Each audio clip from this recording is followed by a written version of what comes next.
Bilan du chapitre. Vous devez savoir que dans un couple acide-base, à gauche il y a l'acide et à droite la base.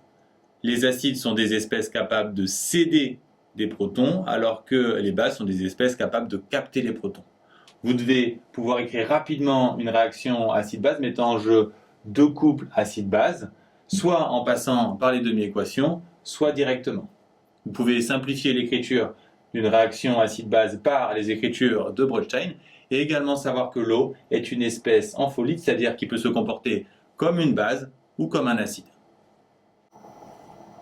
On a vu que certaines réactions acide-base ne sont pas totales, on dit qu'elles sont limitées. Et pour déterminer leur équilibre, leur état final, on s'appuie sur la constante d'équilibre, qui est un quotient qu'on obtient avec la concentration des produits en haut et la concentration des réactifs en bas.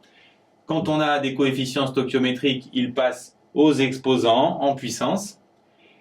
Vous devez savoir que dans les constantes d'équilibre, on ne prend pas en compte les espèces à l'état gazeux, à l'état solide, ni les solvants. Enfin, pour la constante d'équilibre, vous devez connaître les relations entre K et pK. Concernant le pH, vous devez savoir que les solutions à très bas ou très haut pH sont dangereuses. Vous devez savoir que le pH est relié à la concentration des ions oxonium, que la constante d'autoprotolyse de l'eau donne une relation très simple entre concentration des ions oxonium et hydroxyde. Vous devez savoir passer dans une réaction qui contient des ions H3O+, du pH au XF et dans une relation qui contient des ions hydroxyde, du pH au XF en utilisant le KE.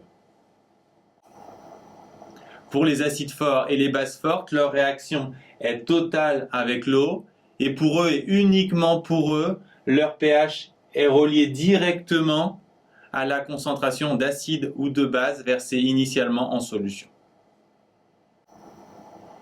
Pour étudier des acides faibles, on utilise la constante d'acidité qui concrètement est la constante d'équilibre d'un acide dans l'eau, définition qui nous fournit une recette pour retrouver rapidement le Ka. Vous devez également connaître ses relations avec le pKa, qui sont des cas particuliers de ce qu'on a déjà vu entre K et pK. Vous devez utiliser le Ka dans deux exercices types. Le premier consiste à déterminer la constante d'équilibre d'une réaction acido-basique en fonction des pKa des couples.